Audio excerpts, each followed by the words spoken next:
You don't wanna see me in the street. Get down. Packing word instead of packing heat. I'm a soldier. Hey, soldier. Hey, soldier. Find me. Welcome to the Dr. Richie and the Chief Show. We call it the Chopping Block. We've been talking about our testimonies, you know, where we came from, some of the stuff that we did, just a little bit, the stuff we can say on TV without the, you know, Uncle Fred, taking care of business, stuff like that. But today we want to talk about the drug situation in the United States of America. I mean, you know, from California to the East Coast, what we've recognized, what we've seen, because Dr. Richie and myself, we deal with clients, residents, people that need help. And they call us from West Virginia, Florida, South Carolina, North Carolina, Wyoming. People call us from all over America. Can you imagine people ain't got nothing else to do but call Dr. Richie and the Chief? They're in a bad way, too. What's going on there? Hey, you might wonder what this is. This is incense. It's all legal. Namchapa. It's good stuff. Anyway, today we're going to talk about the situation in society in the United States of America. We've heard from Nancy Reagan in the past about just say no to drugs. That didn't work. Oh, we've heard about Bill Clinton want to lock up all them drug addicts, you know. Even though he hit it and just didn't inhale, supposedly. Sent him to prison and all that kind of stuff. But we want to talk about today.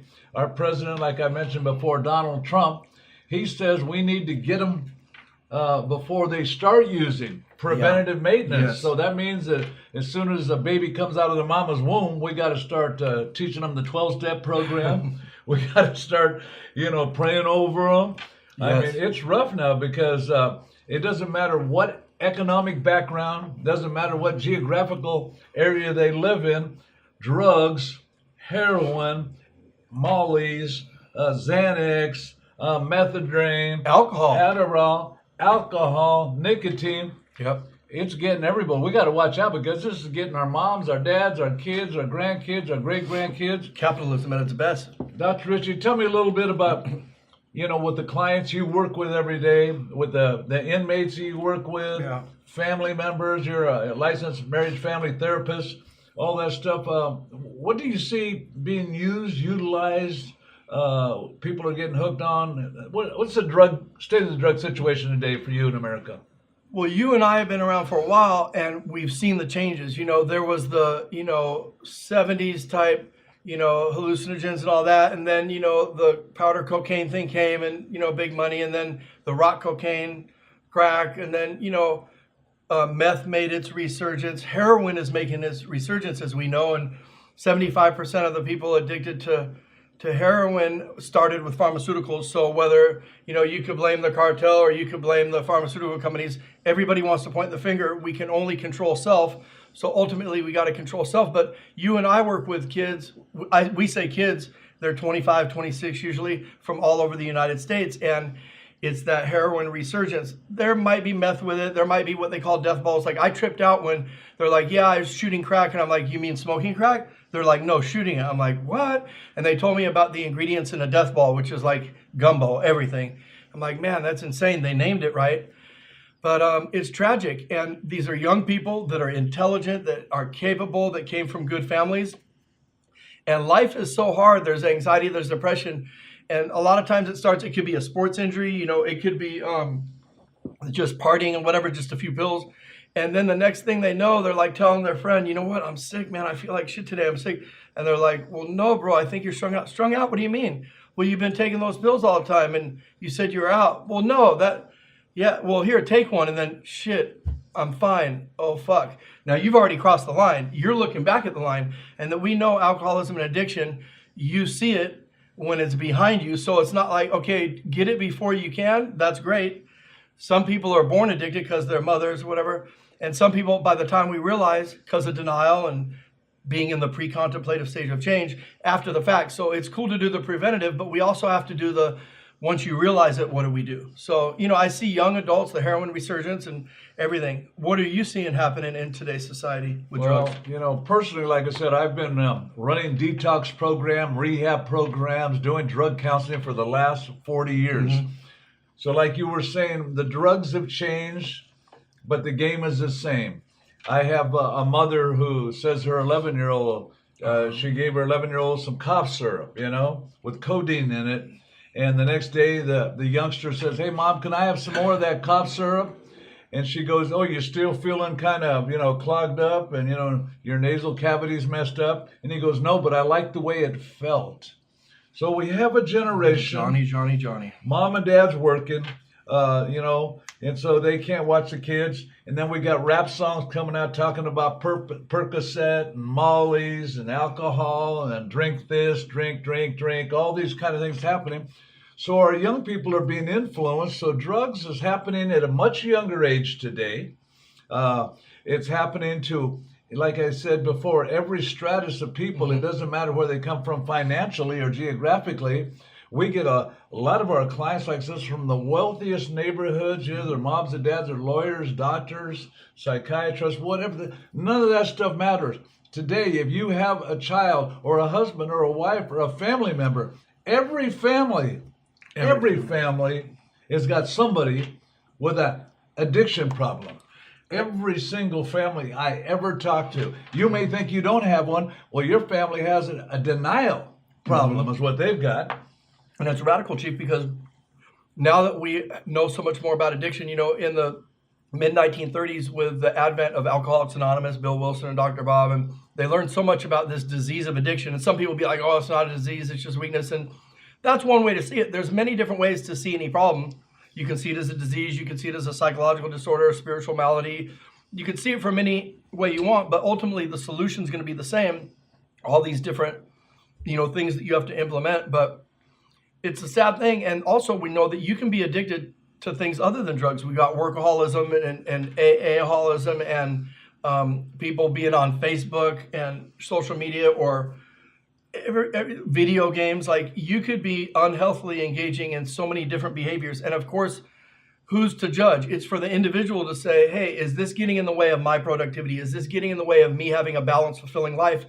And we're always trying to get that balance. And it's so paradoxical the way, we're living in this upside down world. So we'll never have it all together. And some people being like OCD or wanting perfection, if it's not all together, I'm just going to throw in the towel, throw the baby out with the bathwater. So how do we keep doing our best, keep struggling, but never quite get there, but keep trying? It's just so many challenges we're faced with. Yeah, well let's get down today. The United States of America in 2017 with President Trump, guiding this country and all this stuff happening. All of Congress, the Senate, everybody across America, for the first time in my lifetime, everybody's concerned about the opiate epidemic. That's what they say, right? And the opiate epidemic, it's killing people. It's killing more people than what's happening in the Middle East. It's killing people more than what's happening in Chicago. It's killing people more than heart disease or auto accidents or gun shootings that. That is the number one on the list. Opiate is a killer.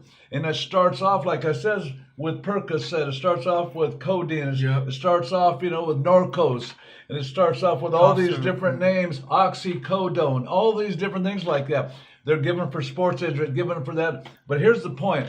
Before you know it, just like that, young little cheerleader girls are shooting heroin because it's easy access, easy to get. That's what's happening in America right now. Young, beautiful young girls, young teenager, young fellows are shooting heroin now. And once they get the taste of what seems to be the best thing in the whole wide world, there is a payday that's causing death, that's causing family drama and trauma like never before. Yeah, brother, it's radical because so many people that we've heard from told themselves, specifically said, "Oh, I'd never do heroin. That's for scumbags, but I'm just doing pills or whatever." But then the doctor gets busted or they get cut off or their source, or it gets too expensive. They're running out of money. They've stolen all mom's stuff. And then now someone's like, "Well, how about this? It's the same thing, but it's cheaper. It's not pharmaceutical." They try it. They're like, "Shit." And maybe they're just smoking it at first. So it doesn't seem like you're a gutter hype, dope fiend. And then you're like, after a while, well, I'm wasting this shit and I need it, because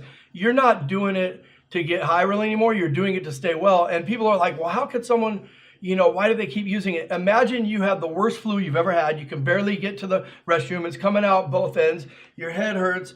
Just the worst flu and sickness you've ever had. Usually we can't do anything about it. We try to drink some fluids, lay in bed. But if you could get out of it by just taking a little bit of a substance and you're fine, how hard would it be to not take that thing, you know? Oh, yeah, definitely. And here you come. Let's say you're looking for help. And you've got Dr. Richie, a psychologist. So he can talk to you about relapse prevention. He can talk to you about the neurocenters of the brain and all things that is very, very important. Or you could come to me, a theology major, you know, a reverend, a preacher, you know, a PhD in counseling, pastorally. Yeah, PhD. But let me clarify real quick. I have a PhD in clinical psychology, so if I was doing research, I'd be a psychologist, or teaching at a university, which I might be, but I'm licensed as a marriage family therapist. So just to keep my career, I'm a licensed marriage family therapist, licensed psychotherapist, not technically a licensed psychologist. So it's a minor thing. Just to keep it clear, I'm the real Dr. Phil. Okay? The real. So you would come to us. Yeah. The biggest thing you're going to find out today, the epidemic of opiates, shooting heroin, shooting up heroin, intravenously shooting up heroin. Your child or I have wives call me and said, I have to go to sleep at night with my purse tucked underneath my arm when I go to bed. And it still gets snagged. I've had everything stolen off of me, my jewelry and stuff from my family members and things like that. Hey, it's out of control. What is the key? What solution? We have a few ideas, and in our next program, we're going to share some of those ideas. But before we finish on this program right now, Dr. Richie, what else do you see going on? Is there crime? Is there violence because of drugs? It's so radical what you just mentioned, because like, well, what are we doing? And loving mothers and fathers trying to do their best. Sometimes they're giving their kids money to not be sick that day so they can make it to get to rehab, you know? And I can understand that. Sometimes they're doing the tough love thing. And no matter what, it might not work or something might work. So everybody out there who has a loved one who's addicted and you think it's an inside job, as you say. It's got to come from within. When the pain of staying the same is greater than the fear of change, that's the beginning of taking some steps. That doesn't mean that people can't get help who are mandated. It's cool to be mandated by the court or whatever, but they start out in the pre-contemplative stage of change. They're in denial. And there's this old expression, you could lead a horse to water, you can't make them drink. Our job is to make them thirsty if they come here not wanting to drink or not wanting treatment. But man, what was your question again, though? I'm sorry, I got sidetracked, brother, on that other thing, thinking about the moms trying to do their best. Yeah, so the enabling moms. Yeah, you know, maybe you're an enabling mom, enabling dad, a lot of enabling grandparents. I don't want my child to die, so I'm going to give him money for drugs. I'm going to let him stay at home and shoot up heroin in the house here. Also, instead of being in the street. If the shoe fits, put it on. If not, learn from what we're saying, because we talk to loved ones every day and they're going, my son, I've got to give him money. I don't want him to die, because at a young age, they start learning how to extort. Remember, they'll tell their mom, I'm going to kill myself. You don't give me money. I need drugs. I need this, like that. Anyway, there's a gigantic cry in the United States of America today. We can blame it on the cartel. We can blame it on we need a wall, you know, so the drugs can't come in. But it's the desire. The United States of America has a hunger. People have a hunger to have instant gratification. Instant gratification, long-term pain. I got to have it. I got to feel good right now and everything like that. That's why we've got to share with them in our next program some of our things that we've seen work. You know, I mean, there's no 100% cure for any of this stuff. And then you'll have people on the psychological side that it's the DNA, that it's inherited, that it's a disease. Then you have people on the other side of the fence that say, no, it's about making a choice. It's about retraining your stinking thinking, you know? Yep. It's about getting a checkup from the neck. All of it works. Yeah. All of it helps. All truth is God's truth. That's right. And the thing is, there's no one pathway. Some people get dogmatic. This is the only way. Well, there's people who've just grown out of it. It's a wrap. They're done. Or they go to the doctor. Hey, you're going to die. They stop. And there's some that no matter what, they keep going and then they die. And it's so tragic. Like you mentioned, we're losing young adults that don't necessarily have to die. And that's what is gut-wrenching, because our philosophy is if they relapse or whatever, when they come back, it takes a lot of courage to come back to the same place. And we get a lot of retreads, because they know there's love. There's no judgment. We're not judging any of you out there. It's not about you're a bad person. We don't want to feel discomfort. We want to feel okay. Heroin's not some big crazy thing like LSD. It just takes away the caring a little bit for people that really have a big heart and just makes everything okay. And then how do you get away from that? Because when you start regulating your emotions with outside things, your ability to do so utilizing your mind gets weakened. So that's also a part of the treatment, teaching them how to utilize their mind. My whole thing is fuck what you're feeling, not fuck what you're feeling, but fuck what I'm feeling, because we got to do what we got to do so we can do what we want to do. So I de-emphasize the role that feelings play. So does Chief. And it's all about behavior. It's all about the thoughts that we use, whether it's scripture, the law of attraction. It's all truth is God's truth. And different people might like it written or explained in a different way. So we're going to try to cover all the bases, right? Yeah. In our next program, we're going to take you through the phone calls we get, the emails we get, the letters that get written to us. And we're going to take you inside of our offices, our little sofas there as we do therapy, and our groups as we do, and we're going to show you what we do, and then we're going to tell you about the percentage that we see that it works for. And as long as they don't die, there's another chance, so don't give up. Hey. This is the Chopping Block, the Chief and Dr. Richie. Go to heaven. It's all yours, Lord, everything that I have, Lord. I know it ain't much, Lord, but take all of me.